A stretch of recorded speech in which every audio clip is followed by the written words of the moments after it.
On the show today, we'll bring you details on the heroin epidemic in Ohio, campus parking, and a report on alcohol sales in the SHU, as well as highlights of the career fair and the scoop on the changes on Carmen.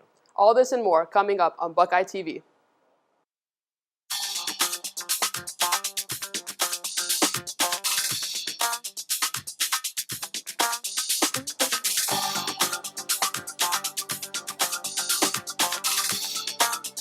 Hello and welcome to Buckeye TV. I'm Jacob Myers. And I'm Steph Payano. On today's show, we bring you the story of some world champion Buckeyes, an update on South Campus Gateway, and much more.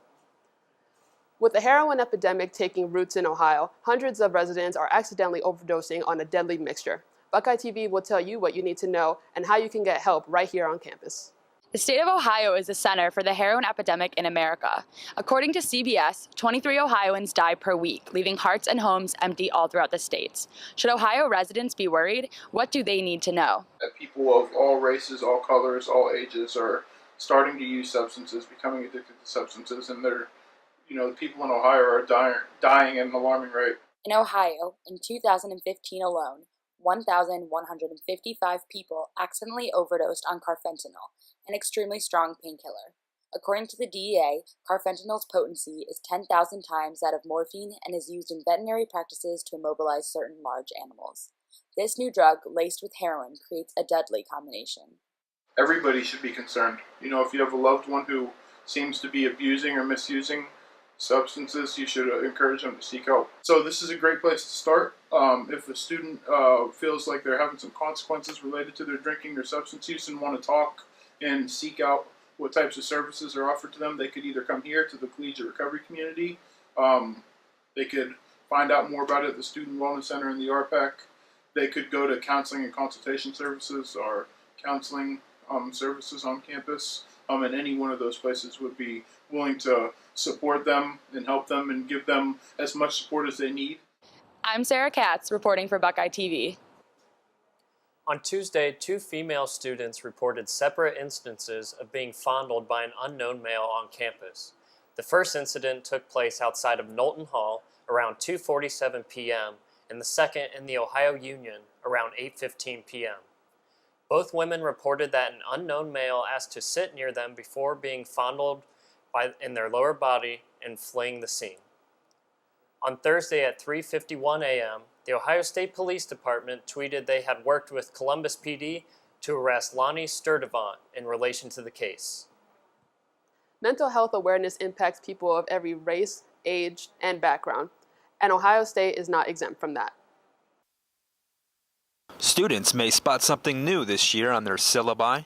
Trigger warnings are warnings given by professors before potentially offensive lectures. Usually these warnings are for those dealing with grief or anxiety, and they can be particularly helpful to veterans dealing with post-traumatic stress disorder, refugees from war-torn countries, and victims of sexual abuse. They often accompany films depicting strong graphic material, but they are also used for books, art, and intense discussions. Students can then choose to excuse themselves from these lectures. The use of safe spaces and trigger warnings may keep students feeling safe, but is it dangerous for education? The University of Chicago seems to think so. In acceptance letters to the 2020 class, they have come out against the use of trigger warnings in safe spaces. I think that one of the reasons you come to a university is to find ideas that are different, that are new, to which you haven't been exposed before.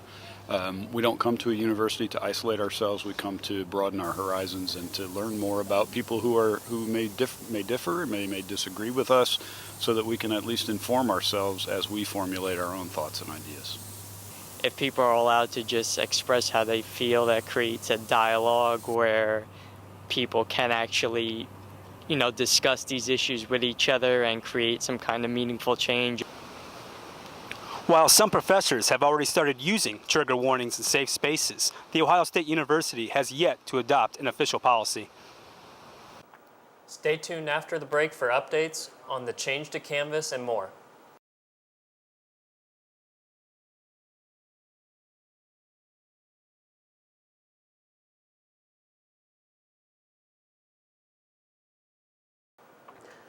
Parking is a hot commodity at OSU, and many community members are left wondering why they struggle to find a parking spot. Jackie Zhang brings us more.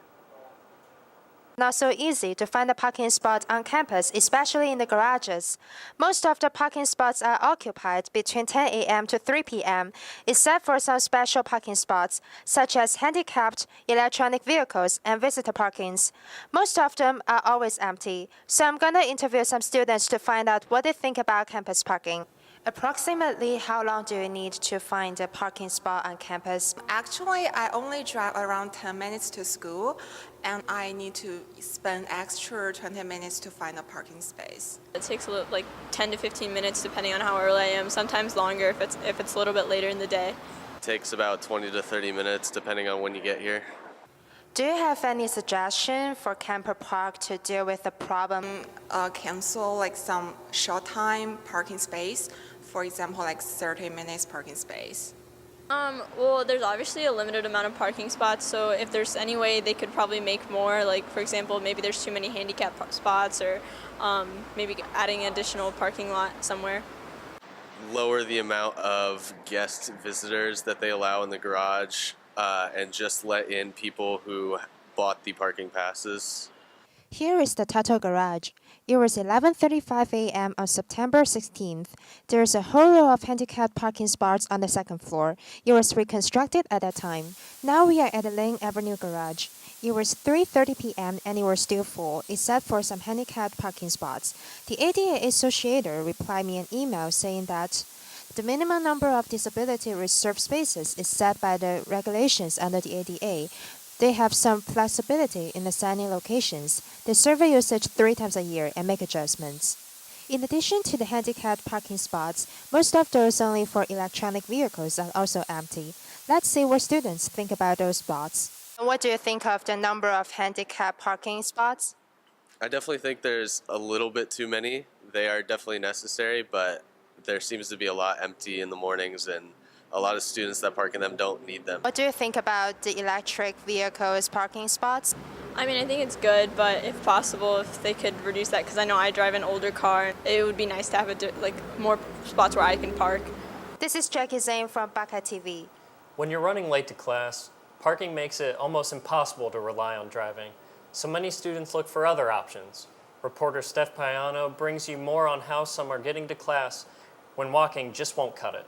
Some students at Ohio State can be overwhelmed with how big the campus is, but many have found their own preference for how to get to their classes. I usually just walk, actually, depending upon when the next bus is coming. I'll usually bus over to Ag Campus, but most of the time I just walk. I'm a really impatient person, so I'd rather just walk than wait 7 minutes for a bus or something. I usually walk, or I take my scooter sometimes, or the bus if I feel lazy. I don't like having to rely on the bus to get me to class. Another option for students to get around campus is renting vehicles. Zaxter allows students to pay a $35 annual fee and ride up to 2 hours at a time for free. I used it a little bit last year, but I didn't like that you had to park it back in the spot that you found it, or one of the little parking spots for it. I thought that was a little annoying. For Car2Go, students pay as they go. There's no annual membership fee, but they can pay 41 cents a minute or $15 for the hour with gas and parking included. I think Car2Go is convenient because it's not everyone has a car on campus, so it's a nice way to get around. Walking seems to be the most common choice for students. However, thanks to third-party and campus-provided vehicles, students are able to choose which method of transportation fits them best. Reporting for Buckeye TV, I'm Steph Payano. There's been a lot of frustration on campus lately because of the new Canvas program. Let's meet Emily on the Oval to see what Ohio State has to say about it. Starting this school year, Ohio State has dropped the Carmen program and added on the Canvas program. There has been mixed reviews across campus from professors and students alike. Let's talk to a few of them and see what they have to say. I think it's a little confusing to learn. I was a pretty big fan of Carmen, and I just thought it was pretty straightforward, and I don't really understand why they switched. It's really been difficult. I haven't found myself unable to do my assignments. It just takes me a little bit longer to find everything. OSU freshmen with no experience with Carmen had a different opinion on Canvas. It's decently easy to navigate, I would say, and it makes it nice to have everything in one spot. Though most are a little frustrated with the new Canvas program, almost everybody has hope that they'll be able to adjust, and the only thing they'll need is a little time to get used to it. Might take a couple years just because our generation's so used to Carmen, but I think in 3 or 4 years the kids who are freshmen now will be used to it. I think it's been a pretty steep learning curve for me personally, but I went to a workshop last Friday and it helped a little bit. I think that as we get used to it, it will probably be functional, very functional. This is Emily Kapp reporting with Buckeye TV. Many people think of football when they hear Ohio State, but OSU offers much more than just athletics. The university was recently ranked number 36 in the top public research universities. Join our reporter Elizabeth as she explores a project that's one for the storybooks. Ohio State faculty is always working on something new and exciting. Join Buckeye TV as we find out a little bit more about these projects. What we do at Project Narrative is we study stories, and the idea of Project Narrative is to get together the best people in the world who understand stories, how they work, how they do, and both teach students, but also do high-level research and bring in researchers from around the world to hold events. One thing we do every summer, which I think is a great experience, is we bring in about 40 or 60 Columbus high school students, and we run a summer camp for them. And the summer camp is called the Humanities and Cognitive Sciences High School Summer Institute. And so we talk a lot about how the brain works, how stories work, how all these things work together. And if you're a student here, you can be essentially one of the TAs or one of the kind of like little teachers for that class, and you can come in and you have your own group of high school students. It only lasts a week, so it's a fairly low commitment kind of a thing, but it's a chance to work with some smart people and do some cool things. Because the interesting thing about stories is they impact everything we do. So stories impact politics, stories impact business, and then of course stories just impact our personal lives and how we relate to other people and how we feel and how we go about our days. I'm Elizabeth Zagurnis for Buckeye TV. With the thought of the future looming, students can sometimes be overwhelmed trying to find their next step in their professional career. Buckeye TV reporter Caitlin Sack brings you more on what the university is doing to help students lock down their future. The career fair is going on in the Ohio Union Grand Ballroom September 13th and 14th, with students hoping to land internships or careers after graduation. The Buckeye Careers Program, which put on the event, is Ohio State's university-wide office for career development support system for all Ohio State students. With over 160 companies present at the Fall Career Fair, students of all majors and ages were encouraged to visit booths of multiple companies. I think the most important thing about students that come talk to us is to have a really confident personality and to be confident in their skills and their previous internship experience. And also to be able to ask the right questions, ask about the company culture. We love talking about our company culture and really being able to talk about what makes Capital One special. The university held workshops that allowed students to prepare properly for the career fair, including drop-in resume reviews and mock interview practice and feedback sessions. I'm just kind of hoping to find an internship maybe for the summer and just gain some connections with potential companies for the future. For Buckeye TV, I'm Caitlin Sack. After the break, we'll give you a look at a couple of Ohio State's champions.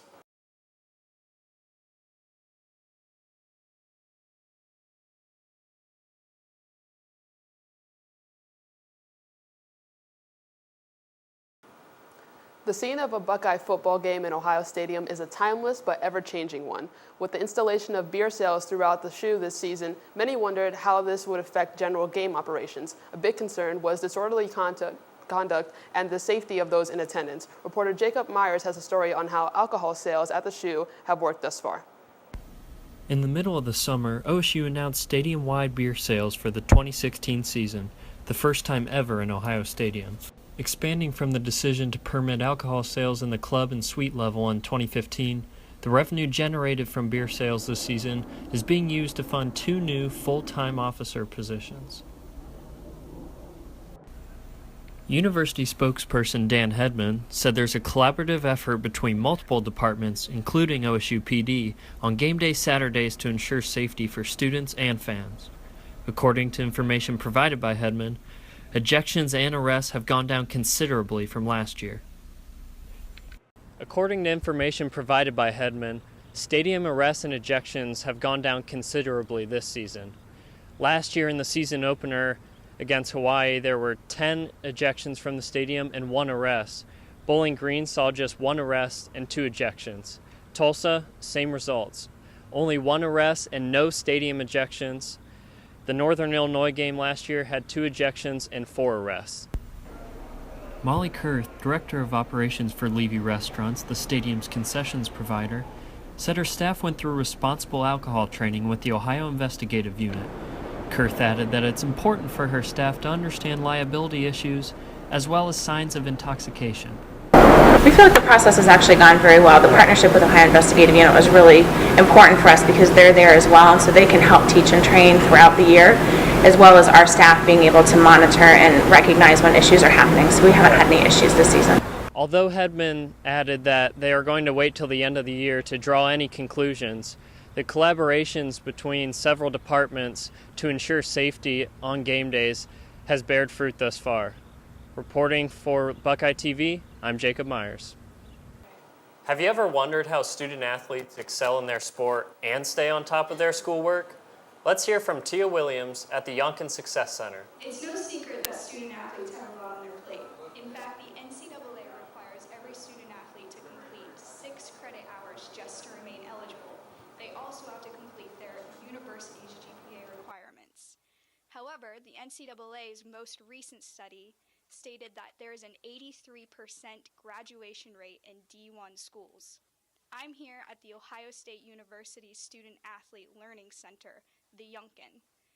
We're going to hear how Ohio State student athletes are so successful. How it works is most of the coaches require hours of study for their student athletes. A lot of times it's 8 hours. So part of the way the students can actually get those 8 hours is we have the ability for them to sign up for tutoring and get actually reinforced instruction for each of the given classes. Ohio State's tutoring system makes it easy for student athletes to stay on top. Over 100 tutors are available at any hour of the day at the Yonkin Success Center, located on Neal Avenue. School can be tough for many students, but this next group of Buckeyes in particular have a lot of weight on their shoulders. I'm here outside of Columbus Lifting Company in Worthington, Ohio, where members of the Ohio State powerlifting team train. After coming off a world championship, they're here looking to get stronger than ever. Established in 2012, the OSU powerlifting team currently has between 60 to 70 active members who compete, and the team has already found success. We won like the first national championship in raw collegiate history, so it's like good to get the program off to a good start. And we've all been working hard for a while, so it's nice to see it come to fruition. Getting to go was awesome, like being able to represent Ohio State and the country. We were one of 2 men's teams that were elected to go. Leading up to it, we had a really, really intense, like 12-week block that 8 of us ran simultaneously to prepare for it. And it prepared us really well. Like we all obviously went in and performed well. We were able to win, but it really did, it beat us up. Like we trained our butts off for the meets. While winning a world championship was rewarding, it's the team atmosphere that members find most worthwhile. We became really close recently, and it's good to just have some friends that you can do something you love with and work hard with. I suppose I really enjoy the community of the club, which is just kind of like the competitiveness, what I said. Being around like-minded people all the time, it becomes much easier to find motivation to work out. The powerlifting team isn't just for those who fit the traditional mold. The sport is growing for lifters of all genders and levels.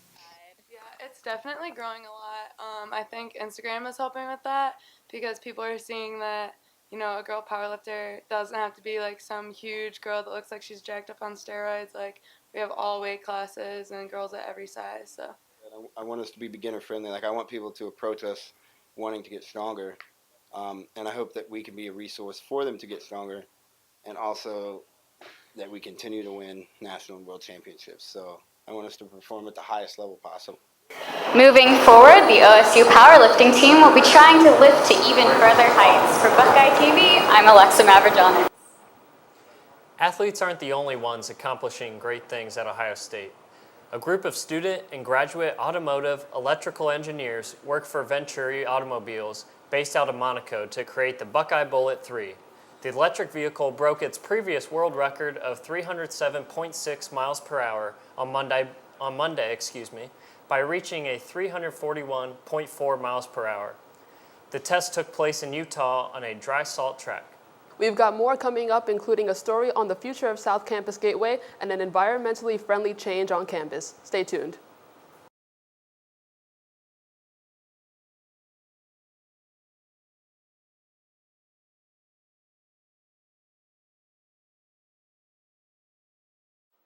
Gateway Plaza on the outskirts of South Campus has recently encountered closings of two of their most popular restaurants. Eddie George's Grill and Cold Stone Creamery both closed their doors this past year. But what does that mean for the future of this area? Hunter has the story. I'm here at Gateway Plaza, where two restaurants have recently closed, leaving two vacant spots. This brings up the question, is this going to be an ongoing trend? I'm here to ask students and see what their opinions are about the subject. Gateway Plaza, a place to grab a bite to eat, get some drinks with friends, or to catch a movie. Ultimately, it is a good spot for students to socialize. Will this closing of Eddie George's Grill and Cold Stone Creamery affect the business at Gateway? I think it does. I think a lot of people went to Eddie George's, and definitely Cold Stone. That was pretty popular. So I think it definitely takes a little bit of a hit. What kind of addition do you think would help increase popularity at Gateway? I know that they just opened like a clothing boutique here, and I think that was really nice just because it's like really restaurant oriented and maybe more like shopping would be nice, but maybe like relevant to college students. So I know that they have like a Tervis store, which I don't think is that like special to college students. So I don't know, maybe like another clothing store, like an Ohio State specific store maybe, where you could buy Ohio State clothes. The general consensus seems to be that these recent closings may affect business at Gateway Plaza, but simple new additions can resolve these issues.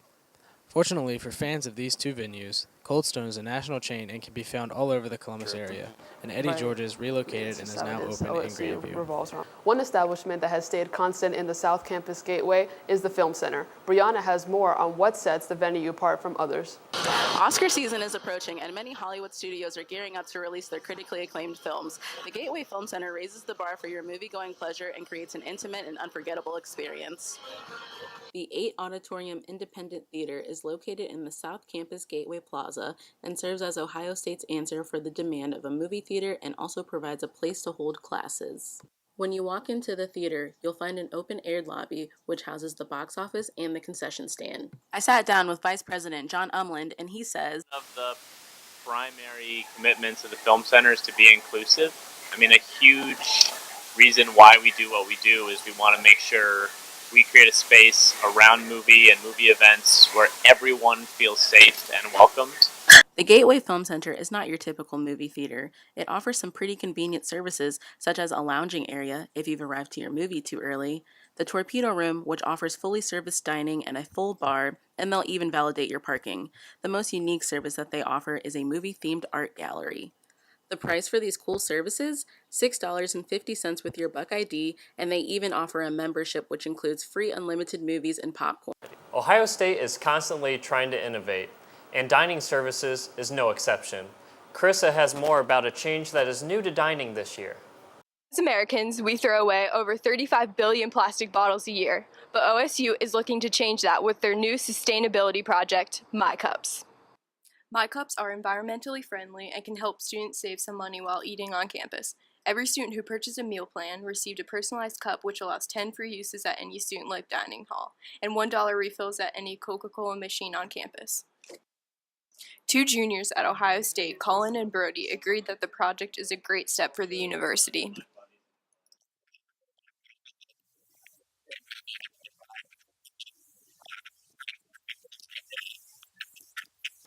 But according to the two RAs, there have been some minor mishaps. While there have only been a few problems with the cups, many students like Sasha really enjoy the convenience of using them.